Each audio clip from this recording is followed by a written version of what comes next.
difficult for them to prove maybe. So we are in the process of gathering more information, getting more specialists involved, so we can go after them with telephone. And we believe we will win the case. The reason why we think this way is they haven't prosecuted anybody on that dog. They're doing a lot of warnings, nobody has prosecuted. There was a case a couple of years ago in Natal whereby a person was arrested, and they then the case went to the prosecutor, and the prosecutor decided not to prosecute. So that's one of the cases out there. There's another one pending now in the same boat, and we will assist in the manner in which our lawyers and our advocates will give advice to the state prosecution. And if that also gets shot down, then that gives us a much stronger case going forward. And then we will look at our avenues going forward on how we are going to address the NCCA on the rest that they've done in the last couple of years. Because the pettiness of this is getting stupid. They're complaining now that dogs got rocks or there's stones in the dog's kennel. They are really getting ridiculous. So my advice to all the members, if the NCCA comes to you, they will come tomorrow. So we cannot put them on site. My advice to you guys is then you have to be helpful. You don't have to just talk to them. You only have to give your name. Please be polite with them. You don't have to discriminate yourself. If they want to see your dog, they will see your dog. They cannot confiscate a healthy dog. It's the only way they can confiscate a dog is when the dog is imminent or further getting hurt or getting maimed further. They cannot confiscate healthy animals. Don't be scared of that. They cannot come and threaten you. If they threaten you, just keep quiet. Feel free to videotape them for us. The more evidence I have, the better it is. People like, I don't have to say anything. Give them the name, take your warning, decide for your warning, and see them on the video. If you have any other problems, please come to me. I'll assist if I can. Sorry, are we expecting them this weekend? We're expecting them. Yeah, what's the deadline? We can, they come tomorrow. If they come tomorrow, we cannot argue against work. But they can't stop the show. They can't stop the show. So maybe if I can just say something from a breeder's point of view, guys. So we all have a duty as well over the next 2 days. One, make sure your dogs are well taken care of. They have water. Make sure there are no dogs left in cars, vehicles or trailers. Make sure that your stables are being clean in time. We don't need any unnecessary issues and reason for them to be putting nonsense with us. So from a breeder's point of view, we are here for the next 2 days. Understand it is your responsibility to check on your dogs regularly. Make sure they've got water. Don't leave food lying around. They look for things such as if you are eating raw, that you're not leaving it lying around for a long period of time. Clean up behind yourselves so we don't have any issues. Okay. Thank you for that. And let's work together. If you see something wrong, or dog is loose, please assist each other. And no dogs on trailer. It will not stay. No dogs on trailers. If you see a dog on trailer, please come and notify us so we can sort it out immediately. Again, as far as make sure the dogs got water, they got food. They will throw out the bowls. Just for a safety sake, if you did fill up your dog's bowl with water, take a picture of it with a timestamp. So if the dog throws out his bowl, they come to the hour later, instead of the dog has already said, if I want to go to the dog, just keep your source clean, of course, and then you also learn that we drag these dogs around by the church. Some of these dogs are dragging us around the church. So, just be careful how you handle the dogs around them. They're optic, they will look for weakness.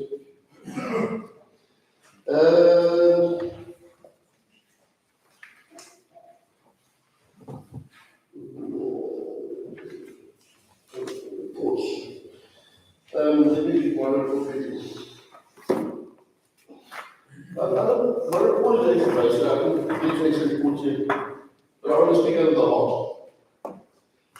In the last couple of years, we have said, as the custodians of the breed, we had a breed creep, a breed standard creep. The dogs that we are breeding these days does not look like we're having huge issues with dogs with excessive lip, excessive skin, bad top lines, bad ambulation, cow hocks, inappropriate, overweight dogs, sexual dimorphism, females that look like males, males that look like females. We are creating our own problem by allowing these excessively bush females to breed. We're introducing infertility, battling with females getting pups, battling to get females pregnant. We have battling with males to get the females pregnant because the females are bigger than the males. We really have to introspect back in ourselves and say, are we bettering this breed? In 40 years time, 41 years ago, have we bettered the breed? In my opinion, no, we haven't. The biggest model was we battled with altitude, battling with heart issue. Blood is also an issue. The best say it's not a lines carried. We should be battling. We must be honest with ourselves going forward with what animals are we going to use for breeding. We must be much stricter with ourselves. Our senior appraisers and our judges, we're having on Sunday, we're having eyelines as well, we're reviewing the breed standard and how the breed standard is used on the ground. And we must go back to our roots, we must go back to what the bull was. It was a healthy animal that could move well. We're battling with animals that can't move. The very first thing that we standard is the bull must move well. We had huge issues with temper, with the temperament in the dogs. Either they are too aggressive or they are too timid, and we had to tend to move towards the very timid side. We don't have body dogs anymore. It's supposed to be body breed. We must really introspect ourselves and say, where are we going with this breeding? Are we going to start introducing health tests? I know there was a motion that was put in, but unfortunately couldn't make it. I'm going to, for me personally, health test, we must reintroduce it as a standard, as a must-have to do health testing on dogs. Because how can you breed with something if you don't know what the dog's health is? You have to breed with the dog who has a bad heart. And he's got a genetic transferable disease on his heart. And now we keep on breeding with these big males and we make it even worse than it should be. Temperament tests, I believe that's something that has come back as well. Because you cannot, again, how can you breed with something if it's a timid dog and it's a shy dog and it runs away from everything and scared its own shadow? I can take myself, I had an armed robbery in my place a couple of weeks ago, a year ago, and I was discussing with my dog. It's not the dogs that I wanted. I wanted them to protect me. I never did, they were making a noise. But they were not biting like they should be. And we can only do this by starting a temperament testing. So there's something that we have to relook at ourselves. We have to relook at our appraisers and our show judges and how we look at dogs. And what we approve to go forward, and then what we let win in the showroom. Because unfortunately, people read what they see in the showroom. People read what wins in the showroom. And if we, as the judges and the senior appraisers and the custodians of this breed, keep on hammering on this dog that's wrong, people are going to keep on breeding wrong dogs. So, this weekend, we brought in new judges, and as a request from our members, the poll we had, we brought 3 new judges. It's not, the members will ask us that they're going to bring in non-sacred. We brought in one of our very senior judges from America, John Miller. He'll be one of our judges today, tomorrow. We have Farley from the Linda. He's a Bushra judge over 250 degrees. He's judged thousands of shows as well. And then we have Marius Blackhaven. He's a multi-degree judge from Istanbul. Also multi-degree judge over cattle. He understands structure. The reason why we brought these three judges in is because they understand structure very well, they understand movement very well, and we want them to look in the back of the structure. So the dogs that have good structure, good movement, are the dogs that will shine in the ring. So if you don't have that type of dog, good luck in the showroom tomorrow. Just take that too. If you don't have that one, good luck. By the way, I hope you see the side of the showroom. You guys are going to You guys are going to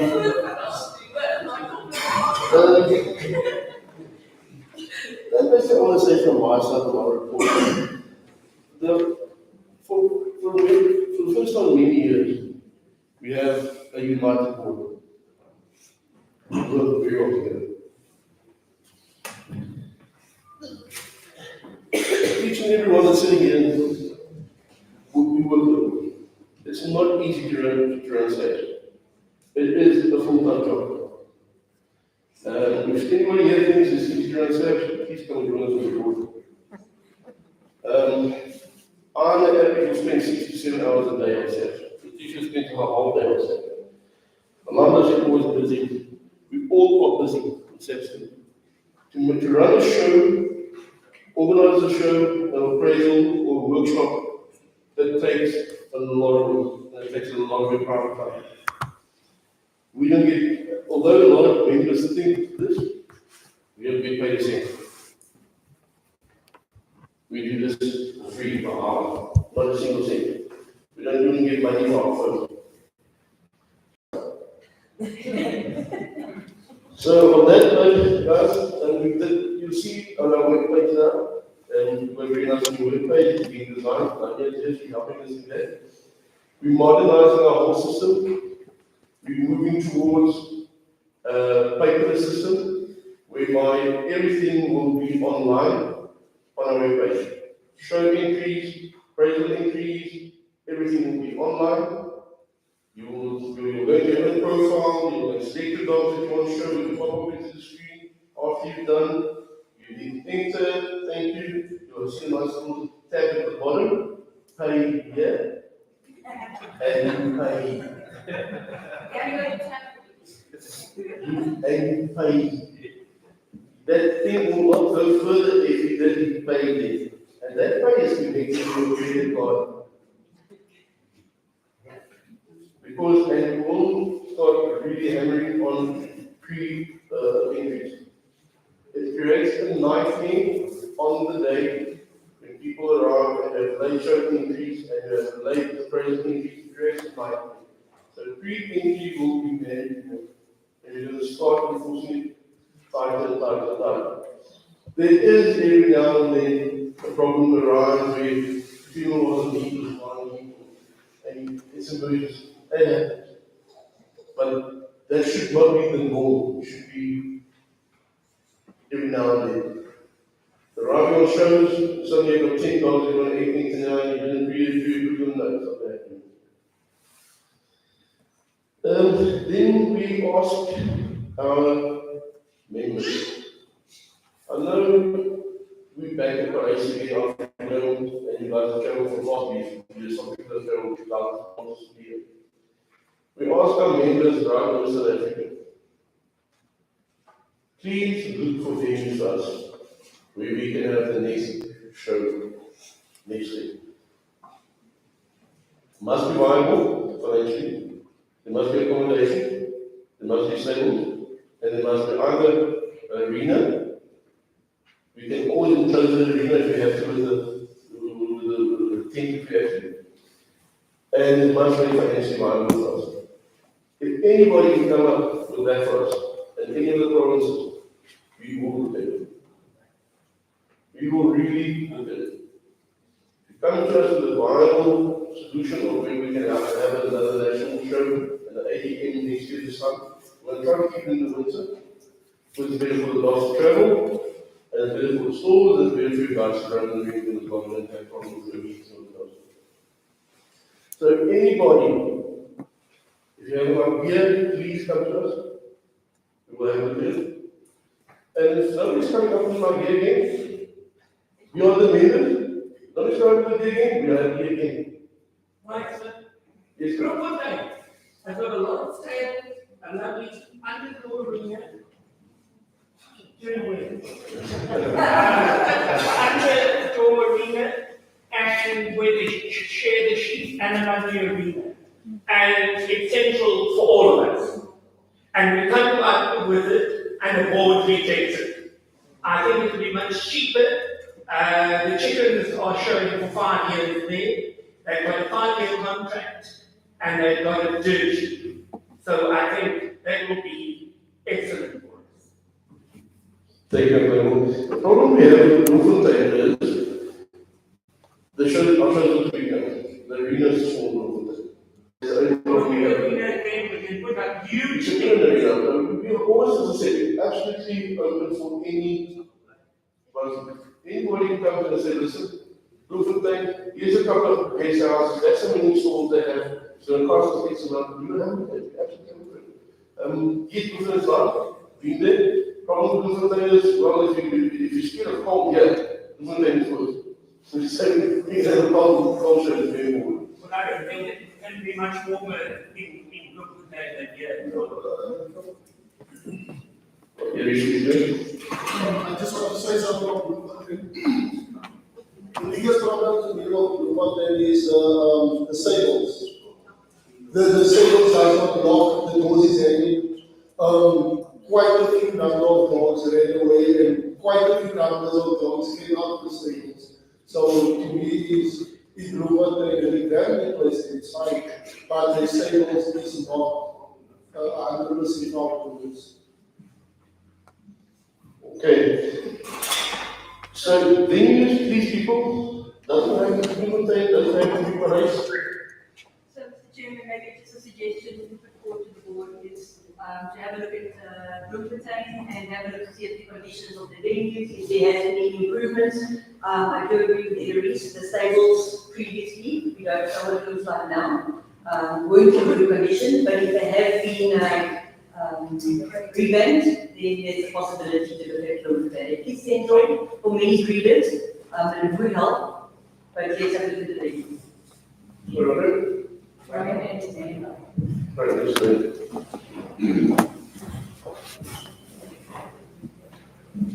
Now, just in terms of the criteria, you mentioned that needs to be accommodation and other things. In terms of the requirement for the international show, I know years ago, the requirement was only to be under for the show. So the other rules that you just mentioned now, where they come from, there's always been around accommodation. What that is a rule, but we had to show you a sticker, there was no accommodation to show you if you want. Not a rule, it's a request. It's a request because it will make life easier for everybody if all those factors are together.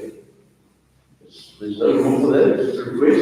It will make our lives easier if we have all those factors together, close to each other, so people don't have to travel for far. With the moment we have to travel far, it's not viable anymore, it's not costing us a lot of money.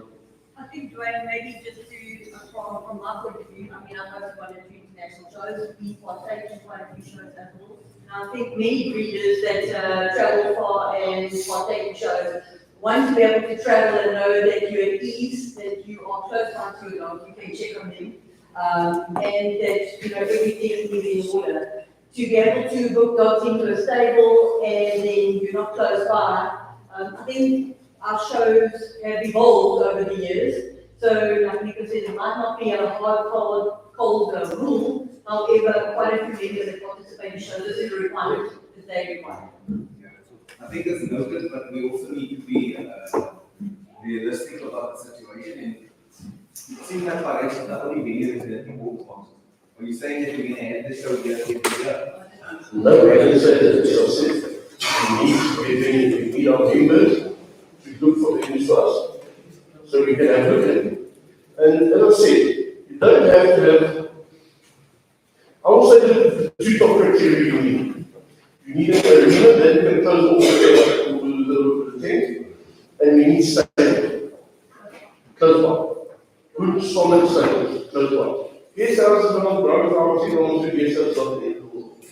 But if you are short of dogs for 1 week after, and you've got a decent arena, you can make it that. You can find a horse farm somewhere in the Cape, or the Eastern Cape, or the Northern Cape, a horse farm somewhere, you've got a Russia ring, jumping ring or something, you can close it with this guest houses around it. Just to come back to Sean, right, is that if you're not close to your dog, and with the NHPCA on our backs now, that's going to cause a lot of trouble. So, like you said, if there's a venue, it's not a must-have for the sleeping, but it's a preferred to sleep. You have all sleep place for your guy that's handling your dogs, because otherwise you leave them tomorrow they're gone. And I don't think the members will be happy if they lose a dog.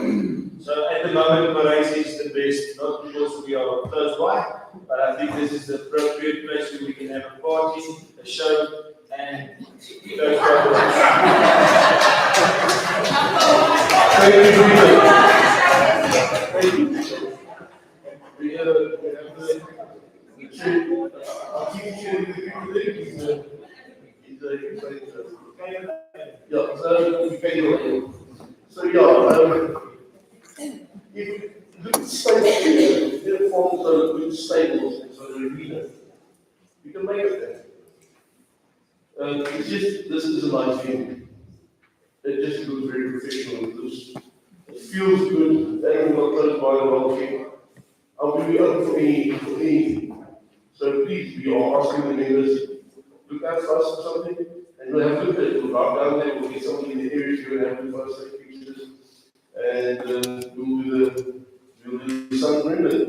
The show, we never make money out of that show. Normally, it's a break even. And that's all we're aiming for. We're aiming to break even on the show. It's not a money maker for Sabbs. It costs a fortune. What does every show cost us? 20,000? Every show is costing 20,000 rand. And if you only have $260 coming in, well, we better just not paying the bills in.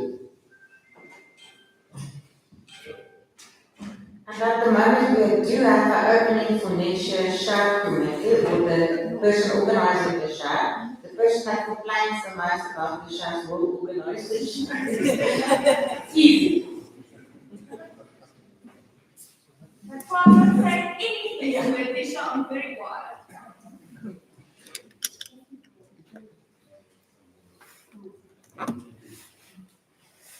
Sorry, while we're waiting for the teacher, the only comment from my end, Parys is a very good accommodation, everything fits together perfectly. The only comment would be the service itself.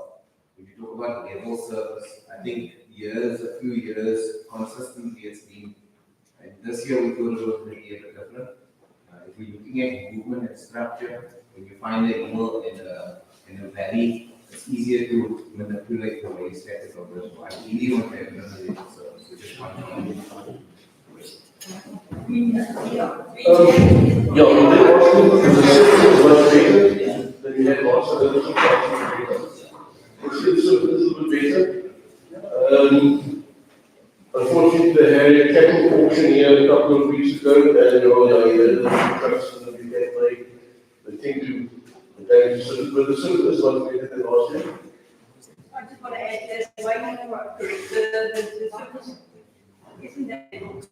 So maybe with Stop complaining, you're going to run. when you guys have your discussion with the judges, if anyone's not standing in the correct position because of level, ask them good jobs.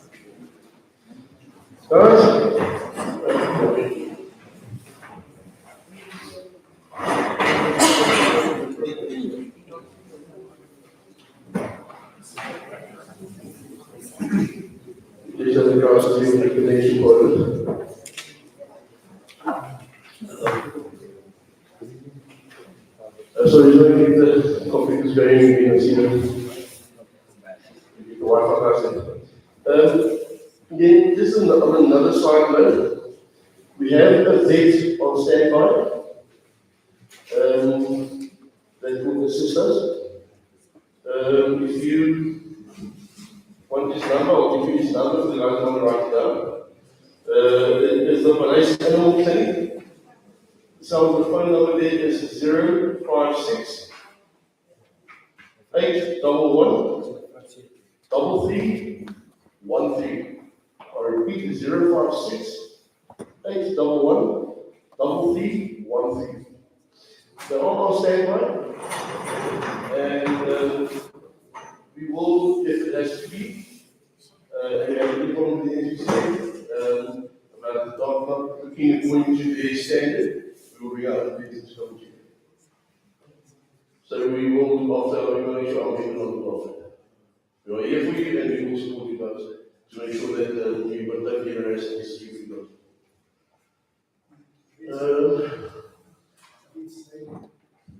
It's a Parys thing, a couple of examples.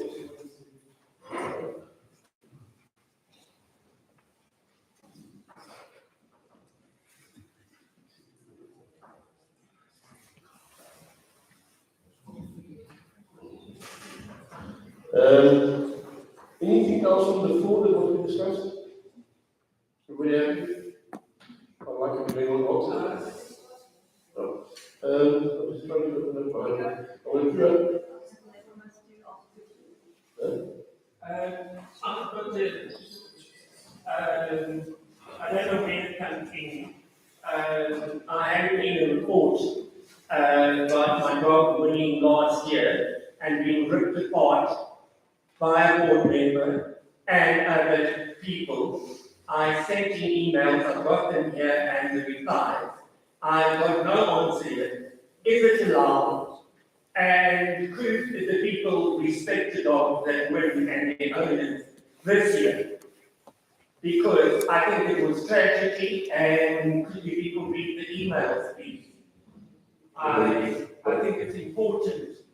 I've never known the first time in 22 when my dog won, he was pulled apart, but not as badly as what happened last year. It really leaves a bitter taste in my mouth to think that's going to happen every time that somebody wins and people can rip him apart in one year like that. It shouldn't be allowed. I agree with you. And nothing was done about the ethics. I will have to discuss with the ethics committee. I will have to do it. I will run back to myself through the ethics committee. As I said, not all of us are going to agree on which dog is going to win the day. I've got a saying that I think you're going to see a lot on Facebook. You can please some of the people some of the time. You cannot please all of the people all the time.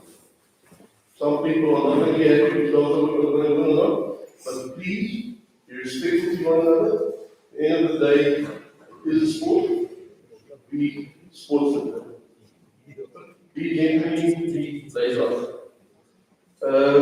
Keyboard warriors? Yeah, I think I don't say much about it. We always have keyboard warriors who will never be able to get past that in our lives. Unfortunately, and I've got a lot of people as well. You want to say something about that person? Find it on people. Don't sit on ground behind ground and people.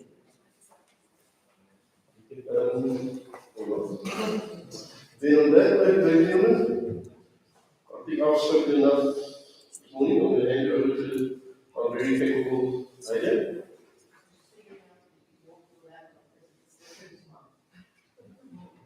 Don't take technology.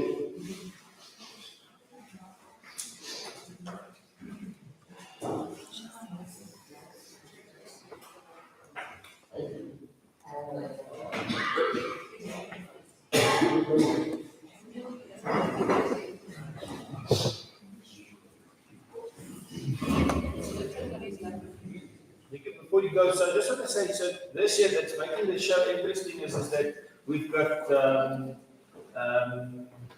not appraisals, judges from overseas, we've got judges from different directions. So I think when it comes to the dog of the day and the dog of the sub-junior and the junior champion and all the champion dogs, I think and I'm not referring to a level to say that it's going to be judged for the person behind the dog, but that's what's going to make this show a very interesting show to see what the judges is looking at with the dogs that's showing this year. So I think, and that's the thing that's going to the stuff after the show to say, listen, but there was no favoritism. There was no favoritism because these people that came doesn't know me, doesn't know you. You understand where I'm coming from. So I believe it's going to be a lekker show. I'm not going to say a fair show, but every show is fair. I'm saying you got keep everyone happy, like you were saying. And so I'm looking forward to today's show and tomorrow's show. And I think we here for the experience and the love of the dog. It's not always about winning, but it's of enjoying it. I will say that it's already, we all, and if we don't carry it to win, we should say, I'm most shown at millions of shows, and I always go to it, but I don't go to you. And another thing is, if we don't respect our own judgment, how can we respect other judgments? And just on the side note of that, for the last 10 years in our administration, every year you have people complaining often in the say, yeah, it's the Sabbs judges, the Sabbs judges, the Sabbs appraisers, the Sabbs. Well, we listen. We brought other people there. And if you're not happy with other people, you'll be happy with anyone. So if you're not happy after listening to our judges, you revert back to our old system.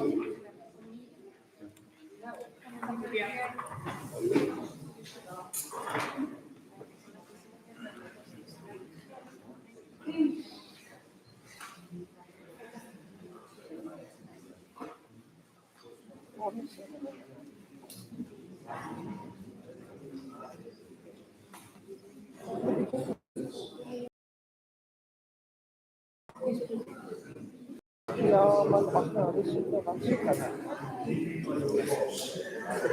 Doch, aber.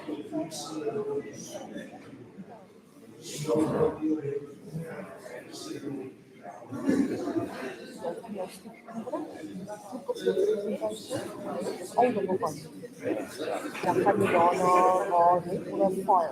Waarvoor je kan dus naar slideshow. Je hebt een slideshow. Dan stel je van de video dus naar icon.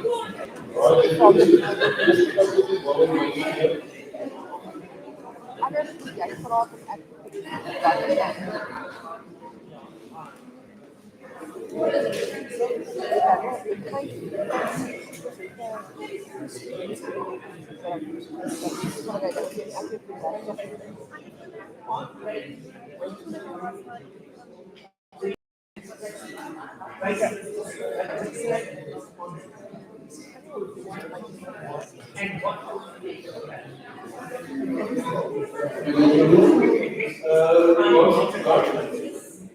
And then,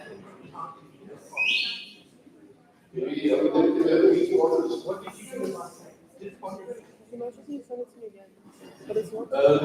Tonight what's up with the disorder tonight on the line? 7 o'clock. So everybody will be at the Parliament tonight, so at 7 o'clock tonight. The show will start at, what did you say, 1 o'clock?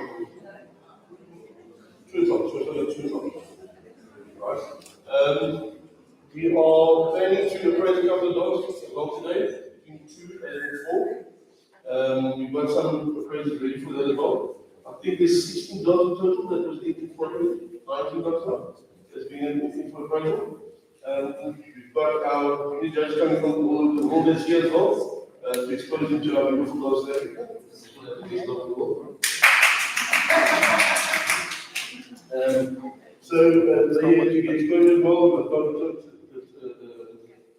Yvonne as well is going to assist with the appraisal as well. We're going to see a different way how they do it elsewhere, and maybe they teach us, teach you also so that. What do you mean now with the 90%? So what do you actually mean now with the 90%? It's not normal. We It's will, not normal. judgment, Also be that cost. judgment is difficult, regulation is not as difficult. Now the body structure.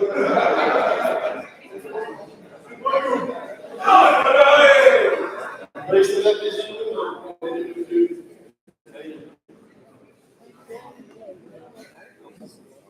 See?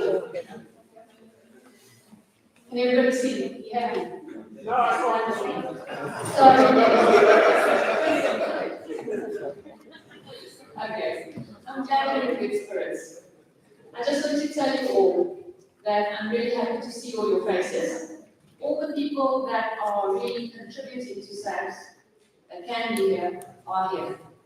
And it's really heartwarming for me to see that there are people that care enough about Green to be here. Okay? I want to assure you that the people in Green up front have done everything in their power over the past 4 to 5 months. We've only had a little bit of time before this event. And we've really been hard at work to listen to what you've asked, to try and implement new things, to bring the Google into the next millennium, to bring the Google up to speed with technology, and to make things easier. We're also trying to improve as best we can. I don't say we're perfect, please don't get that, but we really are trying, and we have an open door policy, like Nico said at the last AGM. If you have something to say, if you think you have something that can improve the group, we're open to hear it, and we would love to hear it. Because the people here today represent what we have to work with. You are the resources that will carry the Google into the next millennium. And that will pass it on to your children, to your children's children, to new people who have to protect and cherish this lovely breed. And we would love for you all to contribute, because this is a members' organization. If you don't do anything, nothing's going to happen, because we're just people with limited time. And I'm going to brush over these statistics really quickly, because we haven't had a full year, and that makes it a bit difficult to really give you a full picture, but I'm going to tell you what I do know, okay?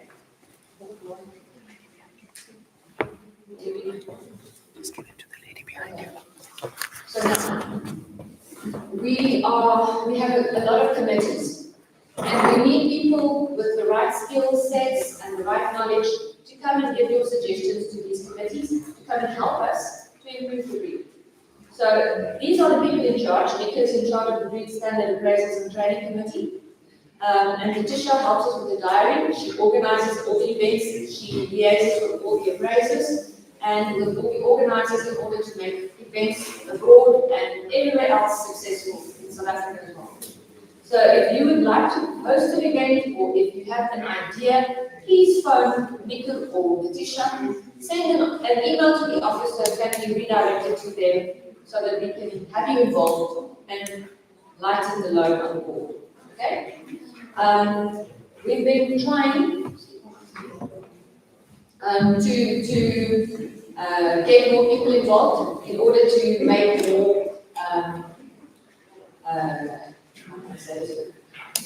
more informed decisions and to be better at what we do. So please help us. Now, if we look at the totals, the total dogs registered in 2023, first one over here. The females, the males, they are 4,160 in the register. The puppy book, the totals are missing, but altogether in blue. Okay. The females for this year, just a little bit less, so we're stable. Males for last year, 5,631 in total, and the males for this year, 5,486. Okay, numbers are stable, nothing to worry about. Let's keep on. Okay, the registrations by month. As you can see in red, the year is incomplete because we have our AGM now in winter. Only been a couple of months. The numbers look fairly stable. There's a little bit of a drop-off in 2024, but I think it's just due to paperwork and things not being complete yet. And also, I've wondered about whether it could be the SPCA also influencing the numbers of puppies that are actually being registered, the number of breeders still breeding. But we're keeping an eye on that. Now, litters and puppies per litter registered. If you're looking at this complicated graph, you will see that in green is the number of litters registered. The number of puppies per litter registered. So from 0 to 6 is the green side. We're ending off at just under 4 puppies per litter, which is quite worrying for April in 2024. So this could be due to some statistics not being perfect yet, but it's worrying because this is something that gives you an idea of the genetics within your breed. If the number of puppies per litter continue to drop, we know that we are at an inbreeding crisis where the breed will collapse. So something worrying me about the statistics is that the number of puppies born per litter is not great or is not stable, it's declining. Okay. Now the number of puppies registered annually, it looks like if you only see the red is this year. We've only had a few months, like 4 months this year. If the trend continues, we should arrive at close to what we had last year. This looks okay for now. Okay, let's keep on. The Parys, same story. If the trend continues in blue this time for this year, if the trend continues, we will end up having close to the same as last year. Okay, now total exports. We've had a killer April in red with 96 exports in April, but only 7 in March. So if some of the exports did not go through in March, then it's possible that they only went through in April. But the numbers look fairly stable. Okay, transfers happening a lot at the beginning of the year, but it's on par with last year. And then incomplete statistics for May, as you can see, only 11, but it looks quite stable. Now, the new members, in total, these 4 columns over here, last year was 357 new members. This year already at 96 new members, and this does not include the numbers from the US and UK. They've had their appraisal events just before we came, and they've been doing really well. And there's lots of new members that came through from that. In this register, we're looking at the total dogs in each register. Okay, so as you all know, there's different registries within the Google breed. You have SP, which is a stud dog register, and then you have the stud register that's made for the elite animals that have health tests and things to prove that they are elite. You also have a pet register, where puppies that do not come close enough to the breed standard to breed are registered. Then you have pending. When there's paperwork issues or anything like that, your dog goes into pending. Then you have OOR, which means it comes from a different registry, in other words, from the UK or a different registry in other places, because we don't have other registries in South Africa, it's not allowed, but in other countries they are. Then you have the basic section. The basic section is the section we use to take in new stock in order to replenish our gene pool and get back on track with inbreeding. So there's only a few dogs in the basic register, as you can see. 2024 has 90, whereas we had 76 in the basic section in 2023.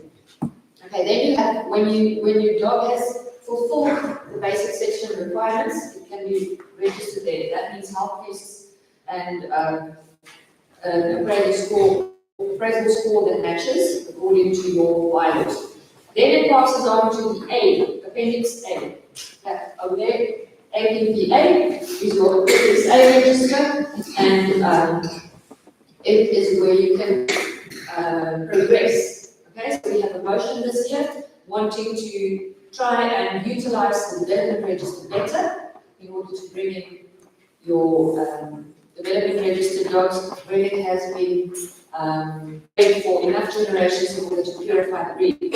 So it moves from the basic session, which is our take-in and our sifting process with all your health issues sorted, with tests submitted, DNA submitted, then it passes on to Appendix A, and then it passes on to Appendix B, and after that it passes on to SP, if you like. Okay, so please vote in that thing because it's important. As you can see, most of the animals are in the SP register. These other registries are just take-ins and sifting processes in order to assure that whatever goes to SP is the correct confirmation and also doesn't bring in any health issues. Yes? So Heather, maybe you could just explain to us what is the change we currently stand right now with the development register versus the motion that's been put forward by the board? What is the change? Okay, so the change that we is we're making it easier for other animals, for all animals, to pass along the ranks. Because what happened previously is dogs would get stuck in the B register. And there would need to be basically super dogs to pass on to a normal SP register. How it works in other cattle breeds and other systems that also use the same, exactly the same system with registries for taken from ground level. When you take in a new cow, it can qualify as stud immediately, but it can never be sold as stud. Okay? And its progeny will move up. They call it F1, F2, F3, F4, and then it's proper. So If I've got 98% purity. yes. So if you've got whatever dog you take in and it adheres to the standard, okay, and you breed it to a proper Google, you have 50% Google. And if you breed it again, you have 75 in the next registry. And if you breed it again, you have 87.5. And if you breed it again, you have 93 whatever. And then from there on, it moves into SP, because that's the natural next step. Okay? So the conversion rate in cattle and other breeds is from entry level is 50%, and then 75, and then 87 point whatever, and 93. So then you pure. So why in restrict so harshly? If other breeds that have been at it for 70, 80 years, just keep it going, because we are limiting our gene pool and we're holding it too tight. Yo, that you people see it now. Wonderful. And now, if you go yes on that motion, it will make it easier for dogs to pass through and for the sifting process to work as it should. And how many generations? After how many generations can they move into, okay, well, not a lot of us have Appendix A anymore, but from B to SP, because I think, are we allowed to backdate? This is going to be a really difficult thing to backdate because it impacts generation after generation. Let's say you have a dog that you've already bred 2 or 3 times. It has progeny on the run. Okay? So now if this dog is a deregistered dog and it has bred 2 or 3 times and now it suddenly is reappraised on the 1st of January 2025, it will move into SP registry if it qualifies for the correct percentage as in the motion. Okay? But that impacts the progeny already born because they will also move into SP. You understand? So to do that manually, which Marisa usually did, she did it manually in the office. It takes forever. So we're not going to do a backdate on all. If you reappraise now, from the 1st of January, that's our cut-off date. in order to just make it possible for the office to do this. You understand? So it's not that we're not wanting to do it, but it's a little bit impossible. Yeah. And we need to rewrite software in order to do this. Okay, and then what happens if your dog doesn't appraise 85? And I'm just making sure I understand it correctly. The project, how many is that? Is that the thing? The motion is for 80. Because most of the super dogs that win dog of the year don't even achieve 85. So it's ridiculous. Sorry for something. This is not just bringing any dog brand into the registry. This is dogs that we've lost somehow by registration, and now it's a farm dog that we can check its gene, we can do the DNA testing and see who the father and mother was. Is there a way just to make sure that we do not use dogs? There's a lot of old semen still out there as well that we're battling with. A couple of years ago, we brought in, I think, we could train flip-flops to body semen back to the meeting. Because it was never tested back in the day, and they brought in so there is ways of bringing in the old semen back again. And we shouldn't lose the old semen. And for that reason, as it says, 85 dollars are, that's the magic number everyone's looking for. Now, to constantly be 85 dollars, you guys know is not that easy. And for that reason, we just building smarter dogs so we can get these dogs in faster and more accuracy. Yeah, I think maybe it's just very important everyone understand that the development register is not a registry bringing dogs that are not good.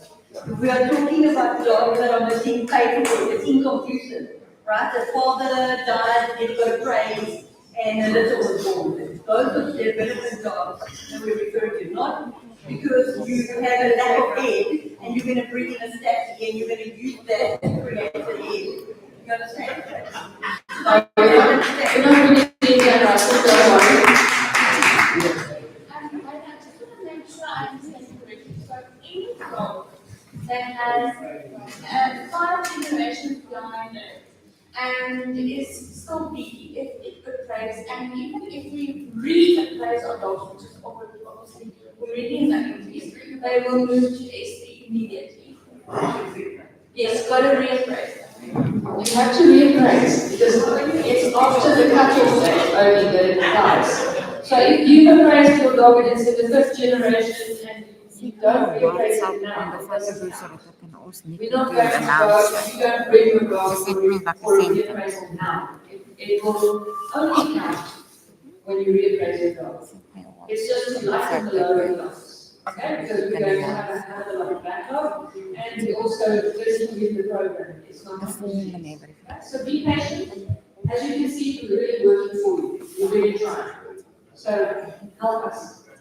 Okay. If you look at the colors per register, just for the people, I know there are people who only read certain colors and they're worried that the one color is going to overtake the rest. In the pet registry and the pending registry, the basic section and the A, as well as the sub-register, you can see that there are very, very few other colors than brown. So I made them according to color. The long, tall tower over there in the SP is the brown dogs. Then there's one called the brindle. It'll be easier. Okay, this is brindle, this is brown, this is piebald, and this is black. Okay? So here, this is the brown dogs, the basic section brown dogs, pending section, and pet section. As you can see, pending and pet, basic, A, B even. There's very few black dogs, very few piebalds, and also in the sub-register, very few dogs. Here's the numbers that correspond, if you want to see.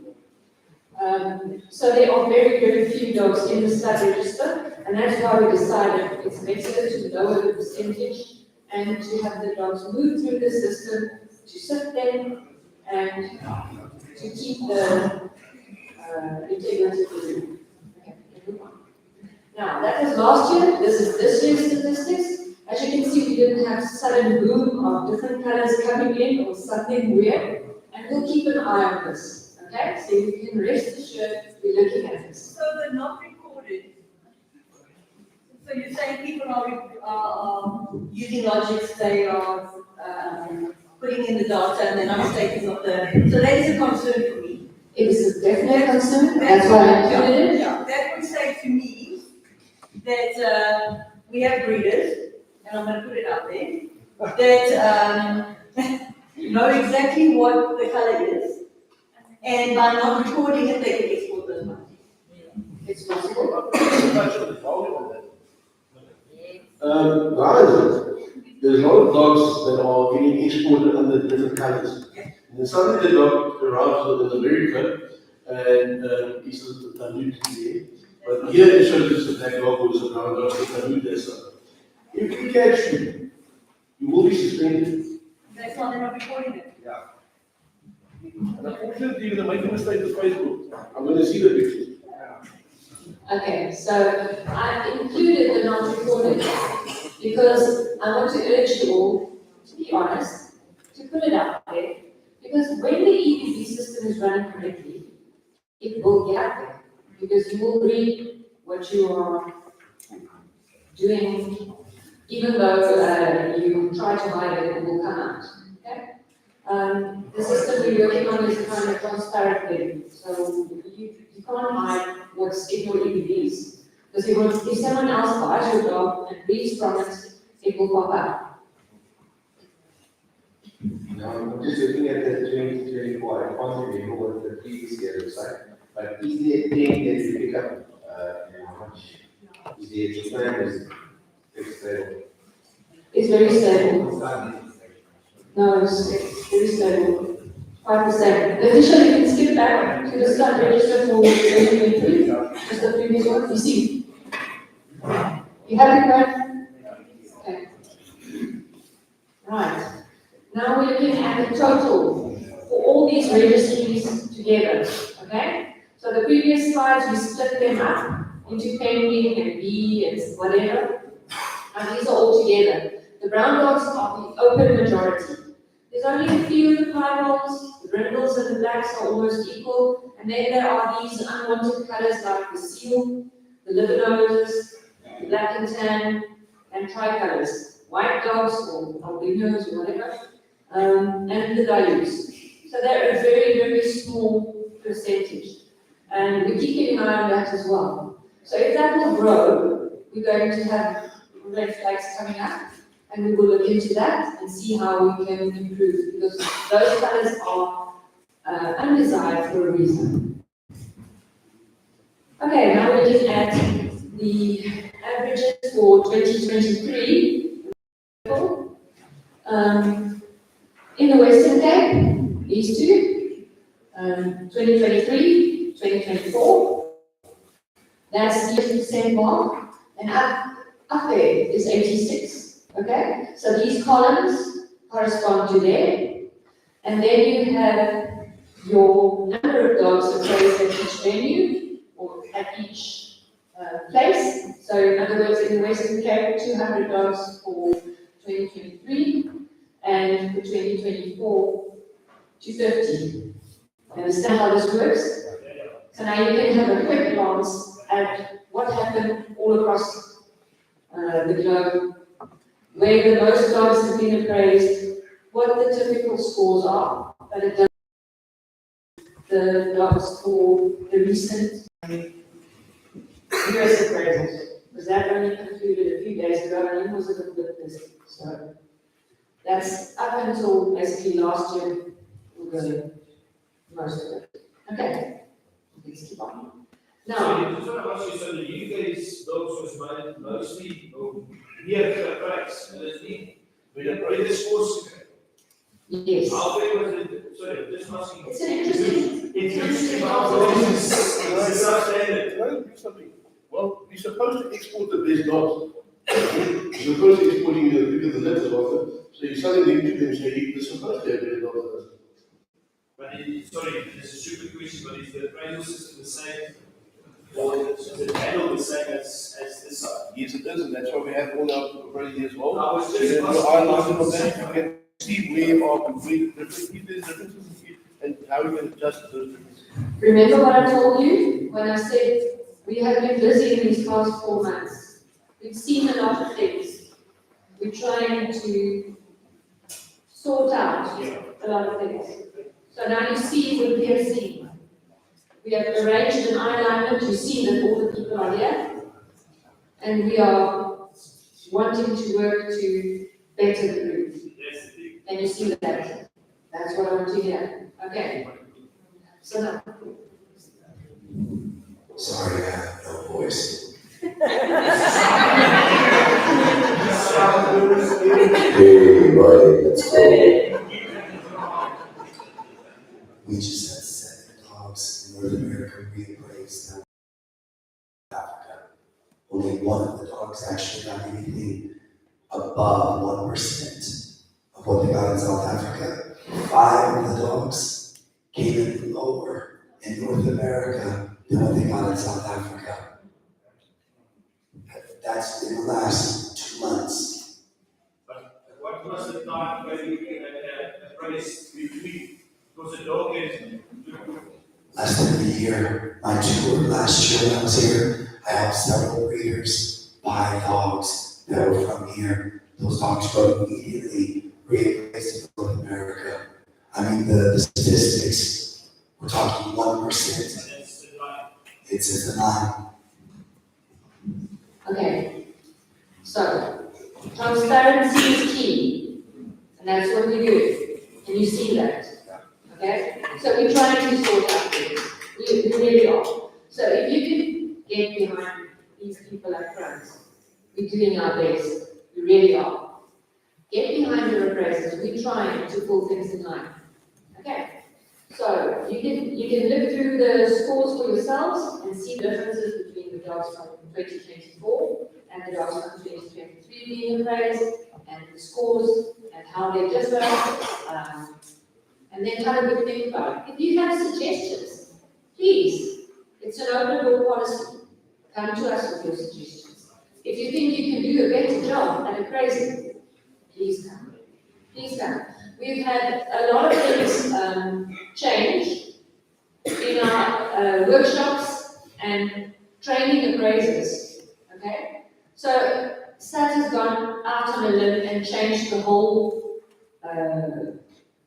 workshop, trying to make it more visual, interactive, trying to get more people involved. Please go and attend a workshop.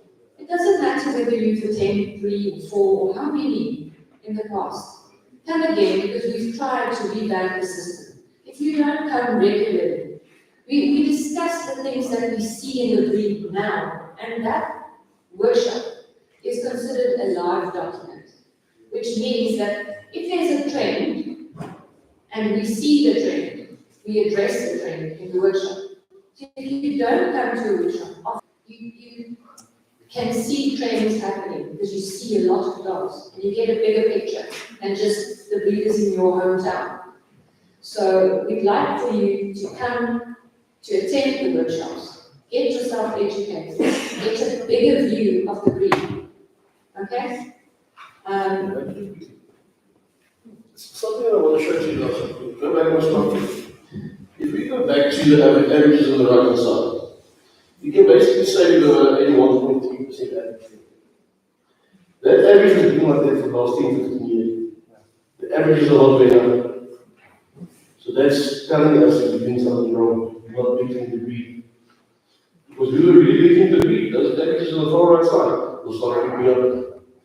So we have to really look at how and what we take use for breeding purposes. Yes, and we're looking at ways to improve the breed, so we're speaking to experts.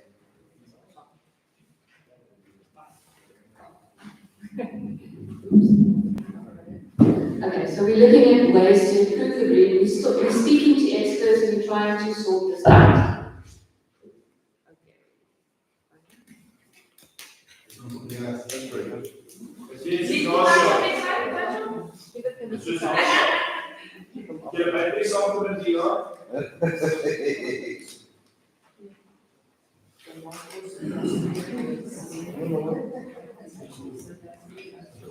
Okay.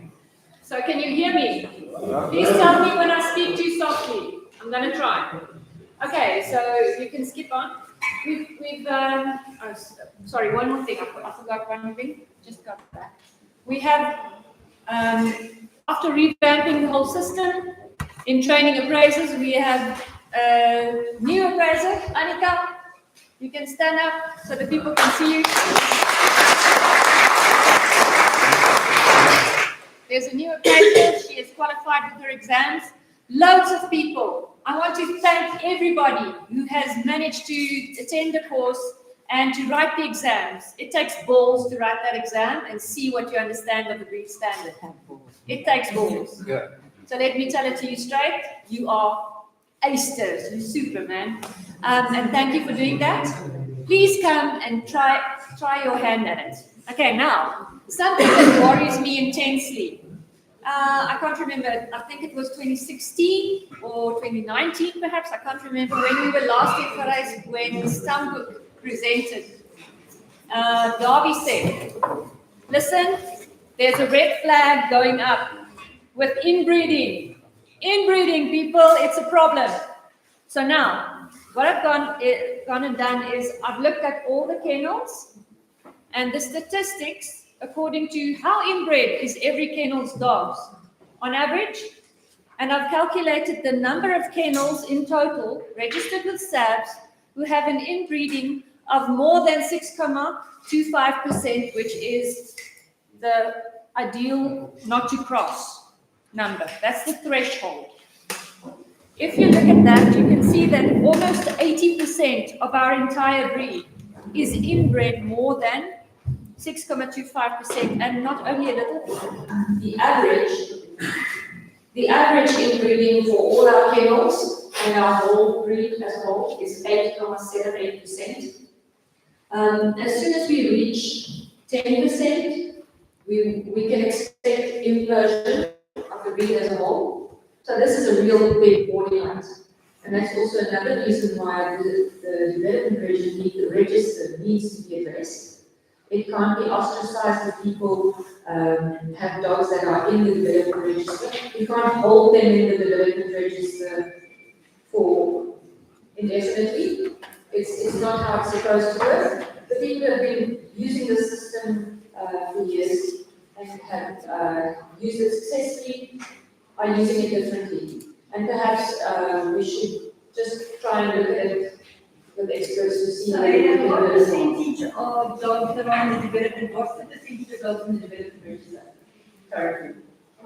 So it'll be very small. So how will that development register solve this problem? We need to bring in more dogs. Go and look for fresh blood that have like missing paperwork.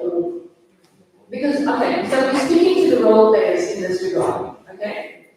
You guys are the role players. You've made the effort to come here. If you want to save this breed, if you really love this breed, you're going to have to pull out all the stops.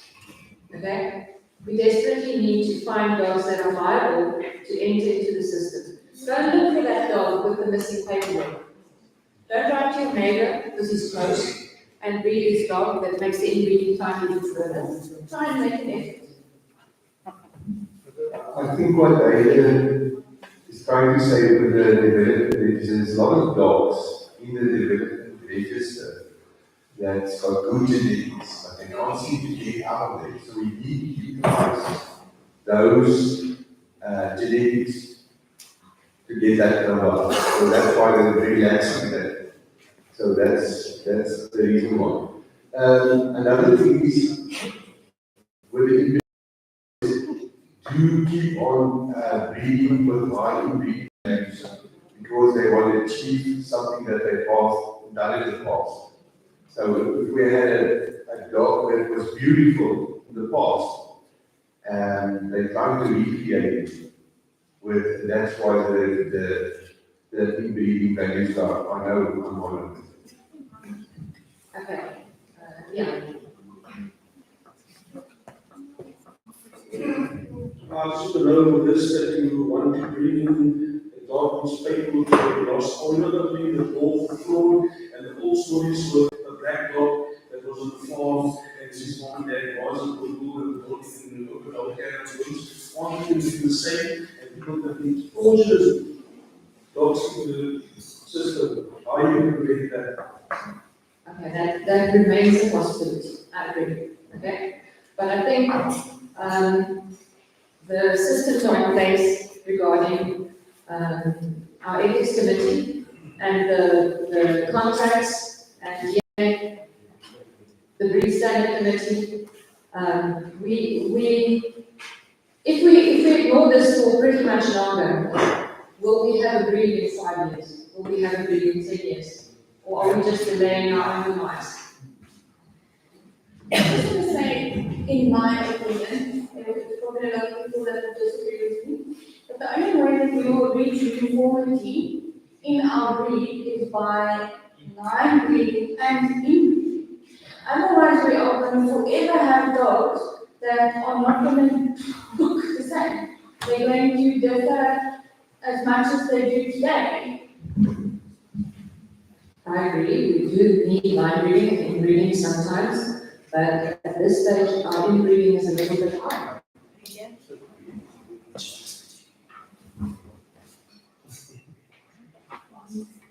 This is toch screaming. Okay, Joseph makes an excellent point.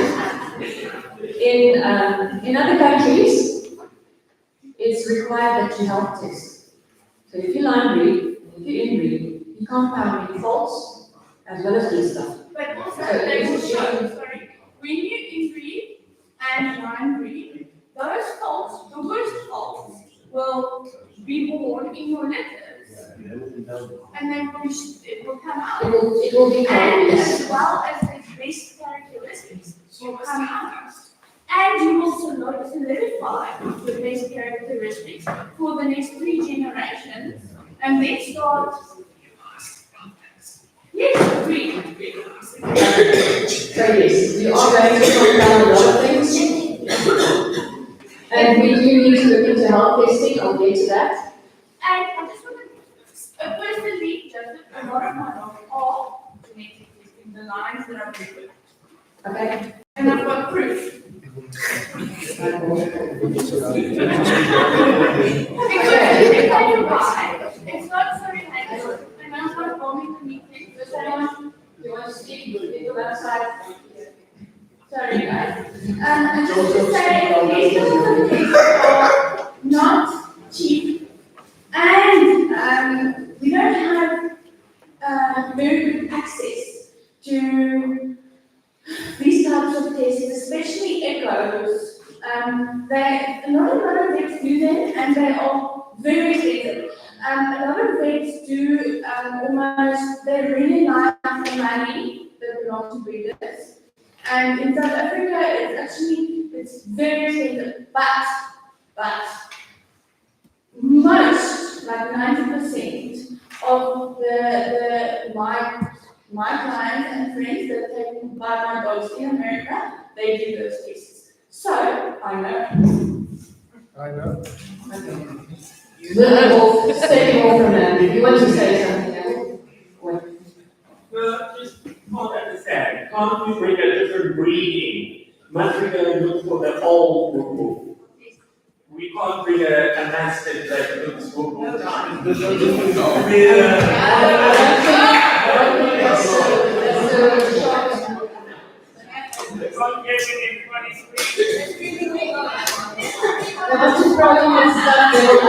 I suggest you that. They will not know what they're doing. Something we constantly get in our Never for now. Maybe just say this. We're not bringing in new stuff. There's loads of old semen in other countries available. Let's rather start with bringing back something that has been used 30 years back. Make an organized effort as leaders to work together, because it's going to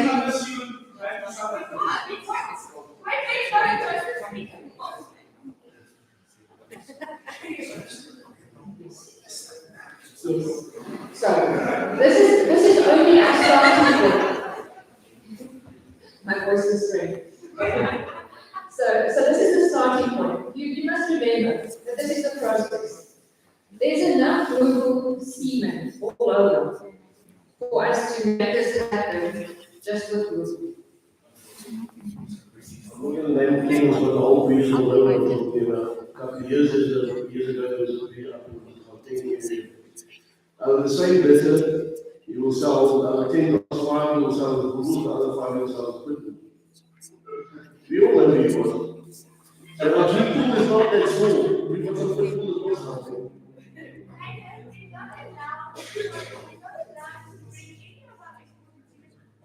Okay, I heard that. I heard that you were like to bring things back. But we in South Africa are supposed to change that. So if you're not aware that we need to change that, we can't change it. We are a member-driven organization. We are people who need to work together to get to a common goal. Okay, so now you're aware. There's enough semen out there. There's enough other dogs in other places. But we need to pull it together, stop stabbing each other in the back, and rather attempt to get something done for the greater good together.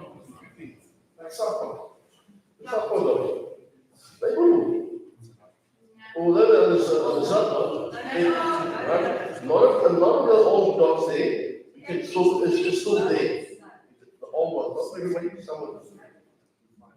I don't agree with that. I'll tell you why. Because we do not know what I don't quite agree with that. It's been many years since that breed has been developed and they've been doing their own thing. We do not know what their development plan has been over the last couple of years, what they have been breeding themselves. So I don't think that's a good idea. I would, my personal opinion, no. However, I want to put a request forward to the board with regards to the semen and bringing semen from wherever. You guys need to discuss with the registrar how that is possible, please. You just need a letter from, the organization to go to the registrar, and the registrar will give you information. Okay, let's move on.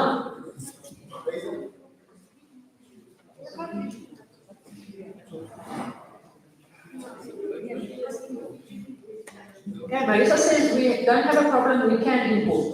So there's a way around it. I need you to be aware of it, and I need you to be open to try and use this. Okay?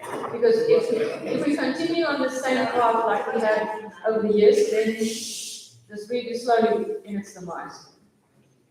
I have one last question. How far are we with regards to breeders that do health test their dogs and having that form a percentage of the linear system? I'm getting to that now. Okay. So, in the genetics, breed improvement and health, we need some juice, people. Juice. Okay. We have a few people that are hard at work trying to liaise with experts, and doesn't even want to move. We need to get a feedback. Okay, so there's lots of people trying to look at the issues within the breed. In other words, health, and the battery of the laptop is flat, it doesn't want to move, so just, yeah. So in the breed improvement section, we work on the best linear unbiased prediction, EDVs, health testing and management of health, the DNA testing and management thereof, and also temperament testing. So, the first thing, I'm just doing a quick update of what this committee and the board have been up to in the past 4 or 5 months. We're working on a program to use automated show entries, which is nearing completion. It's basically, before a show, you don't need to print out little forms and sign this and sign that and send your payment through to the office and double check microchip numbers and populate lists and nonsense like that. That is so lost essentially. So we're going and moving on to the next tech service thing, and we're doing it on Logix. So you open up your Logix program, you select, I want to use BT, Quissy, Yanni, Sunny, enter, and then you pay for it, and it populates the list automatically. Lynn gets the list automatically. The entries are in the correct departments already. So if you have a dog 3 to 6 months, it doesn't end up competing against the class for 2 years to 5 years. It's in the correct task automatically. You don't have to do math, nothing. It's easier, it's quicker, it's less errors, less manpower required, because all that stuff needs to be checked by Lynn in the office to make sure everything is correct, the dog is the right age, the chip numbers are matching, whatever. So we're moving this, it's been programmed as we speak, and it's going to be debugged. In other words, so they're writing this program, they forgot to enter like a microchip number or whatever, for the program to ask you for the microchip number. Now they're running the whole show and then, oops, there's a bug. So now they're fixing the bug during this international show. So after the show, we are sending through to IT department all the entries, all the winners, and they're checking the whole system to see whether everything works like clockwork or whether there's a little hiccup. Then they're going to fix it, and if they fix it, we're going to send out people to smaller shows, like regional shows, and run it again, see if there's more mistakes, and this is nearing completion. So soon, you won't have to fill out forms, it'll be a little bit easier to enter a show, okay? Then we're also going to do the same for our per capita. So it's going to be Logix-based, and then you select this dog we still have, these have been, or these ones are deceased, this one's been exported, this one's been transferred, here's the new ownership, blah, blah, blah, enter everything. You don't have to fill out paperwork, send things back to the office, it's just click, pay online, finishing plan. Move on. Okay, now we're getting to the health testing part. We're nowhere near putting health tests into a mandatory thing. I know there's a motion going, but we are talking about it as a board because it's necessary. We do need it. So we're asking from the floor, people, do you have a suggestion on health testing? Or if you have tested your dog and you haven't submitted health tests, please submit your health tests. As you can see, the stud register is a register where your elite dogs are captured. And if you don't send in your HIP results or ALVA results or whatever results needed for that register, it can never pass into that register. I know Marisa in the office said, but I don't receive any HIP results. I don't receive this, I don't receive that. So the numbers are shocking. We're only converting about 2% max of our dogs from SP to stud. So the stud register is a place where you identify a dog that's worth breeding, that can fix faults. Please, people, submit your health tests. Go and do some health tests. Yes, please. Okay, it could be because of the cost. What I suggest is, why don't you have a reward system put in place for those that do the test, and automatically you get people do the test. Okay, so the health testing, you must have a specific health test that we must adhere to. So there's lots of health testing. So we need the board to tell us, listen, for that motion, we want that motion that we started off that we missed so dearly with only 1 or 2 votes. Signed. I remember we wanted health testing, but the board needs to tell us what health testing, because I can see overseas in America, so the health testing, it's much more specialized than we can get in South Africa. So the board needs to tell us, listen guys, you're a breeder, you must submit the health testing. What we want is, we want even elbows, we want vaginal dysplasia certificate, we want and then we want, what's the other one? the echo test. What health testing, what is it? Is it just the 1, or is it 3, or is it 5? What is, and then there must be, which ones we need to do. Yeah, and then I remember, Sandra, they had a specific time slot that they placed with that motion that we wanted to go through, saying we are making guys that live there, stay very far from medical facilities, and give them like an 8-month period. That we also need to address, because I had a lot of flack from Koos. He's very disappointed in me for signing that. And I explained to the Koos, but there is a time slot that we're going to give him, and he says 8 months is too little for all these dogs to be. Yeah, so we need to address that also, and just keep in mind the people from like in Africa, and the people that live in the Northern Cape, like in Koos, and all of that. But that health testing is great, and we just need to know what health test we need, that's all. Okay, I agree, we need to know which tests, and I think we need to baby steps, okay? We're not going to go all out on the first stride. I think it is something that's attainable. So I like your motions, I do, but let's do baby steps. Maybe just suggesting motions. Okay. And then let's start with that. And then also, I would suggest that we to try and accommodate people that are in forest areas where it's difficult and the cost involved. If you had a kennel of like 100 adult dogs and you need to suddenly dish out 4.5K for each dog, that's a hell of a lot of money.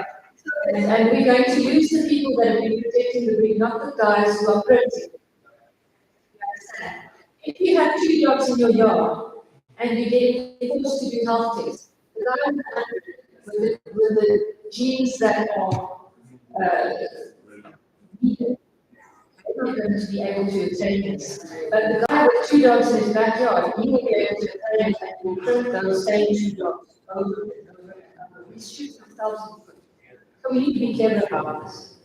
So just remember that any motion that gets voted in against going forward doesn't mean that if you've got 100 dogs in your side, that come the first general vote in, that all 100 dogs have to be tested. Going forward, when those dogs reach a certain age and they need to be tested, those dogs going forward. We can't go from the past, understand? It's even that the breeders have used in the past that wasn't the requirement, how do we use it humanly?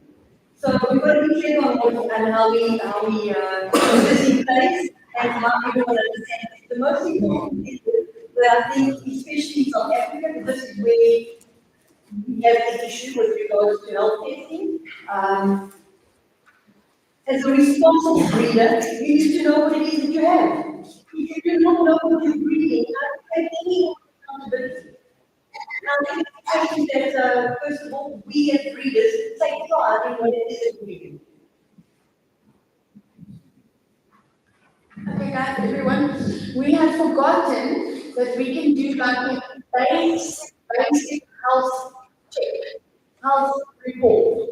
You know, the vet, you asked, you requested at our vet to request for a health check, we listen to the heart and the pulse, and they check the eyes, and they check the temperature, and they check the genitals, and they check the toes, and they do, it's like your baby being checked when it's just been born, you know?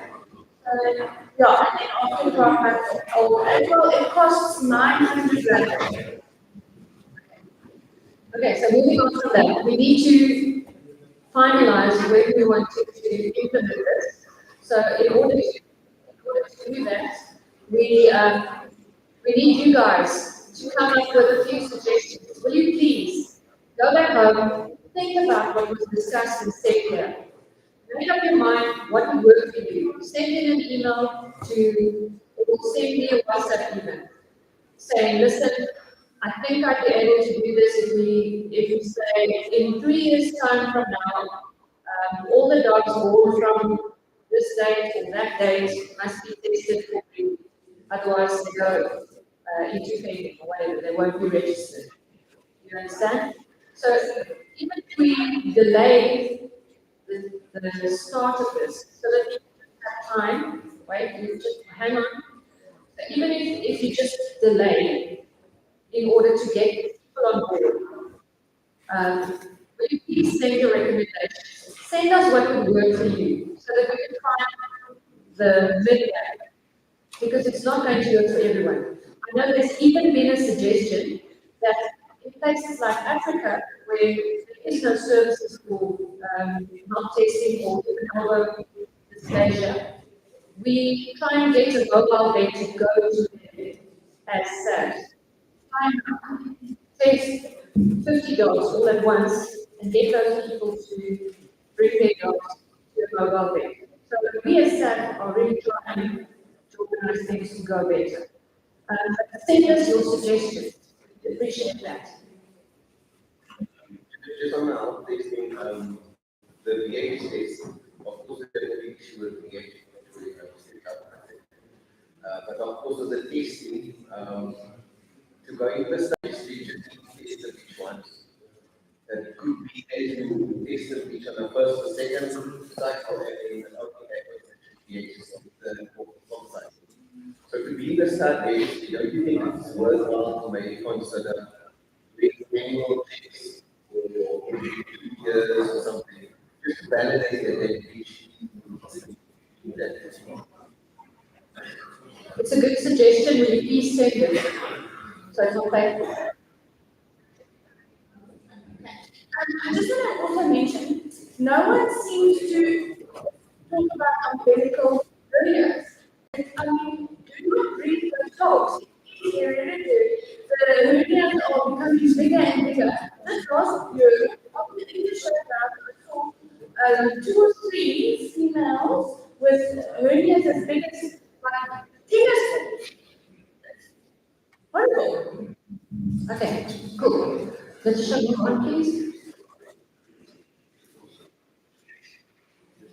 Okay, people who still need to vote, if you haven't voted, finish up your vote and hand them to the side so that they can start counting. Okay, now, something really cool. There's been loads of work going into this last thing, years now. And I would like to thank the people who have been on the genetics committee, and Audrey, specifically for driving this. Thank you for the hard work you put in. Yeah, probably as well. I don't know who was working the hardest, but we finally come to a place where we can start a research project on a lot of things. There's money being approved. We waiting for ethical clearances now, and we work in collaboration with and they're going to send out questionnaires. We'd like to invite all our members from all over the world. Please come, bring your dogs, try to participate, help us find samples, and send in your affected as well as healthy dogs. Our biggest, what we will need, smaller. So this is the font. The font is different. So just change the font because I think it's different on the yours. Hey, I couldn't use one. Okay, so we are in the process of collecting samples. So get yourselves ready. There's a dog that you know of that you've read that was affected by something, confirmed by a vet.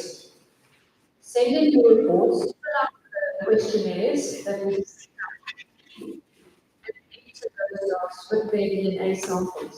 We're doing a research project, and we are researching dysplasia, elbow dysplasia, vaginal hyperplasia, VH, and then also heart disease, dilated cardiomyopathy, and cervical spondylomyopathy. Okay, my brain is not working anymore, so I will be bothered. Okay, so we have a dog that's been affected or possibly affected.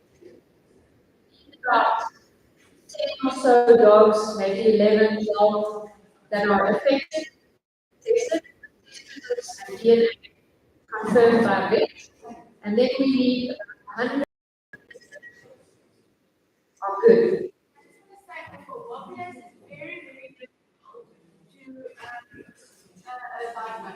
I understand wobblers is difficult to diagnose, so this is the first thing. So it's not a figured out process, okay? But we are wanting you to be transparent because this is to say what we have left and improve. Sabbs has given 600,000 to study.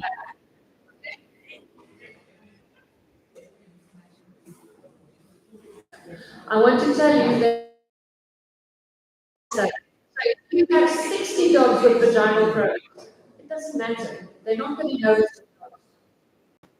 So you can freely submit whatever issues you have with your dogs. If you want your issues and your heartache sorted, submit them. Because if we don't know about it and we can't prove it, we can't improve it. Okay? Okay, so now we need you to be part of the solution. In order to be part of the solution, we can, at this stage, only do 192 dogs, and we'd like to do more. So what we're going to do is we're going to do full genomic testing, okay? And it's called etiquette. So we get a discounted price if we do a lot of dogs. And the bigger the study is, the more accurate we can be. And the more okay? So we also want to do gastric dilatation involved with bloat, intestinal torsion. It's a big problem. It's everywhere. We want to investigate double busting and the effect that has on the amount of milk it has. Mostly they don't have milk. It's something that happens. Okay? Then we're also going to investigate hormonal imbalances like thyroid. The hormonal imbalances are also an issue. And then also glaucoma or eye diseases. It's mostly because of thyroid issues, juvenile epilepsy, and cherry eye. Cherry eye due to the shortened nose bursts, mesothelioma. So we need to investigate these things. If you are able to, we'd love for you to sponsor the genotype of whatever dog that you have that's affected, unaffected, healthy dogs. The majority of dogs that we need are healthy because we need to have like 1 or 2 that are affected and then see what is different with other dogs. This test is expensive. So if you want to be part of the study, if you want a specific type that you will solve,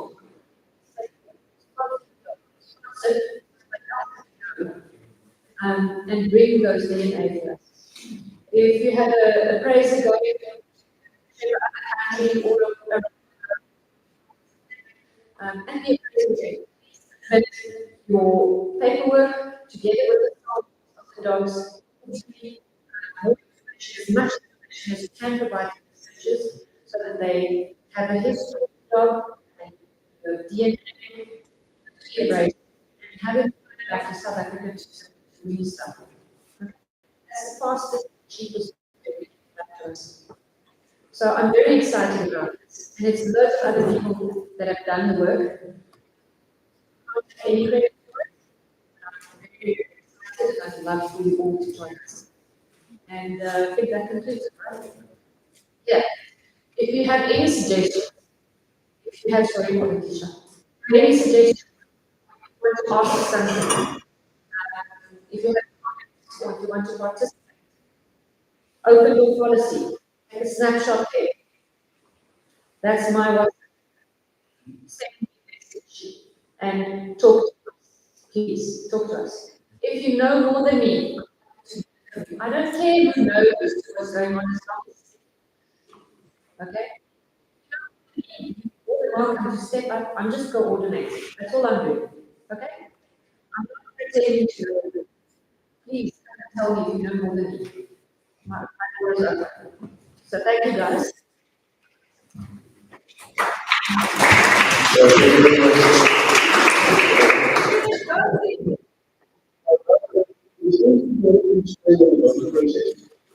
On the institution, so we can get revising this, so we can get the verify things and get the results back. And then the next person on the floor is yeah. Something wrong in the organization.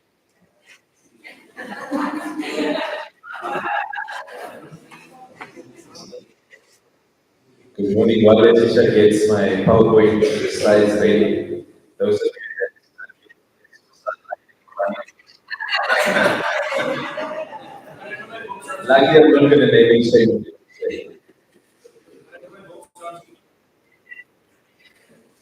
Okay, good morning to all Sabbs members, enthusiasts, and guests here with us today.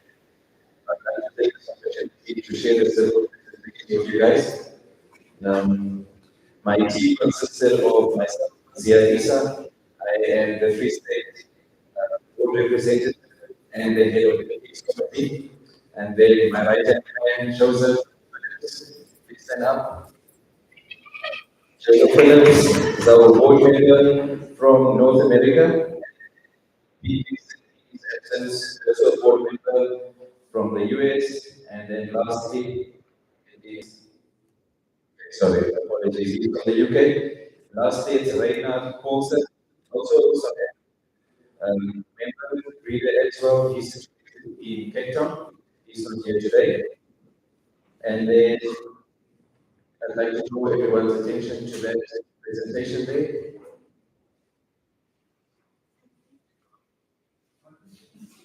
Okay, there you can see a table all the way ranging from 2024. You can see slowly declining. Yeah, 43 last year, and now we are 41. Okay, next. This is all the different groups that it's divided into. Show procedures, service, affiliations, appraisal procedures, export procedures not followed, abandonment, health issues, internal procedures, and it starts escalating here. Not honoring the refund, outstanding paperwork, and then look at behavior, dishonesty, and not honoring agreements. So that's something we can work on. This was just my own thing that I put together. This for me is what stands out and something usually can correct. Behavior, dishonesty, and not honoring agreements. Just look how much is coming up. Complaints against international members, only 10. Complaints against South African members, 31. Yeah, surely those of us here that own the language, we should ensure that we do these properly. Okay, the next one. I'd like to just thank my team there once again. And then in conclusion, I'd like to urge all members and players to have a basic service agreement in place. Even if it means that you must speak to one of the board members, or not necessarily the board members, but the ethics committee, and let us help you send around.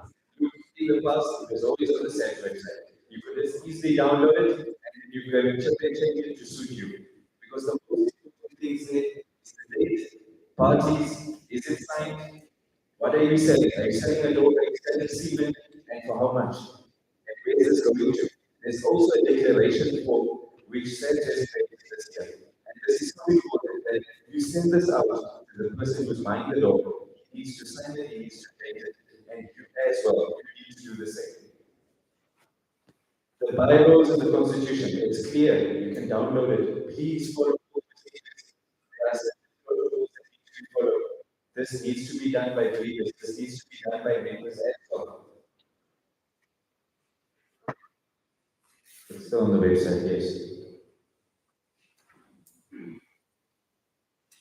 Okay, we have a very open way of dealing with ethics matters. Please, if you would like to be part of the ethics committee, raise your hand or send an email to the office, and then we will work with you.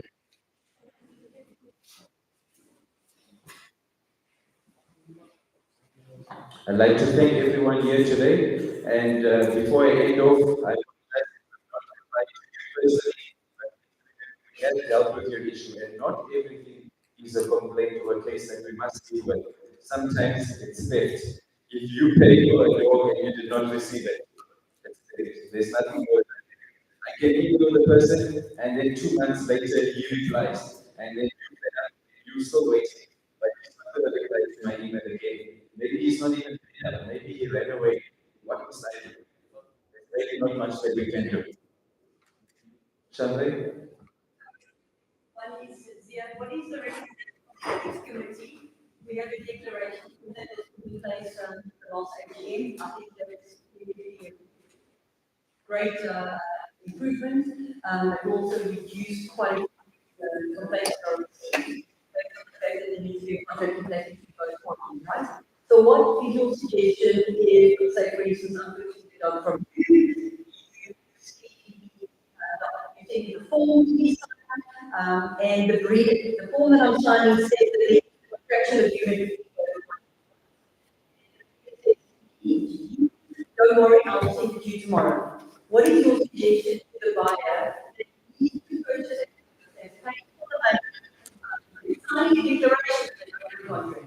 What's your suggestion to those items?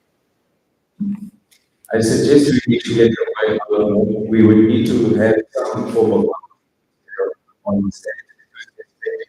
The people can ensure that you first need to get the contract completed and completed. So then money will be answering the question correctly. And then the other thing is, which I must mention, is from moving on from now, we as a committee will not be able to help you if you do not enter into an agreement. So if you're going to send an email or complaint to the office or to the ethics committee, but you don't have an agreement in place, then unfortunately you cannot help. Saying that the ethics committee will take it up with the breeder that is still not honoring our bylaws and agreements. Yes, and suspension will take place. This is not working. It's not for a limited period. Full time. Okay, thank you so much. Thank you very much.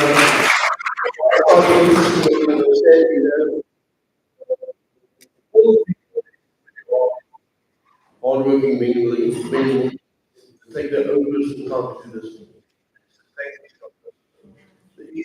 It's part of the board, it's not a part of the board. And those who don't know, the other is a lawyer, also a lawyer. Also a lawyer as part of it. The ethics part we're running is that we're running touch on that. And it was really interesting to get your contribution. It protects yourself and it protects your private. I'm Orlando. I was seeing leaders in the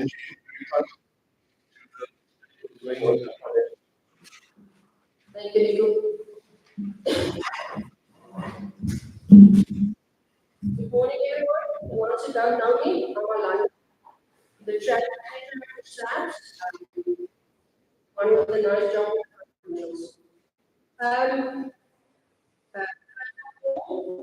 I want to thank Lynn. Since I'm the treasurer, we never had any from the auditors. Lynn, thank you for doing an outstanding job.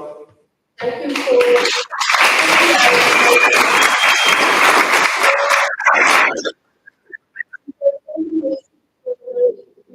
the secretary this they never complain. And I know she's not doing a good job. I want to welcome Nicola from Oxford Auditors. She's the accountant. And after we discussed the financial statements, we also appoint the auditors for the next year, so that will be coming up. Okay, what happened in 2023? The NHS strike Sabbs. So what is the influence on the financials? So there's a lot of cancellation of events of shows. Trials is cancelled. So that huge pressure on the mind and the income of the shows. And as you know, the rules say that shows must be funded. So that subsidize the pricing system. So that on pressure on the pricing system for carrying the cost. Okay. Then we have this new that's kind of on that member centers for the prices and shops. The event like this. So people, that's my job to your heart. On all the forms, you see that there's a rule, no pre-entry and payment. If you don't pay, you're not proceeding. If you cancel after the closing date, we're not going to for this specific reason that crosses the sanction version. Person that is in charge with the event has a responsibility. And he makes his budget on that number of entries. And now people just that's a pitch. Now, in South Africa, you book a ticket for a show or something, and with you pay upfront. And if you decide 2 days before it, then you call Steve and say, sorry, you're not getting it. So that's how it's works. Since I'm on the board, the treasurer, I say to you that it's time to go on a so what's the biggest problem we have? Members are not paid up. Members coming in here, you can count the people here. Only pay up members. People, you can't. Every time he's complaining, he's struggling to get money out of people. Why? Go paperless. I want to go away. It's lots and lots of admin. Sending this doesn't pay. For that, look at the in the financials. 2023 last year was 330,000. That owes us money. If you this, the members that are in credit with Sabbs, so that means Sabbs is only money because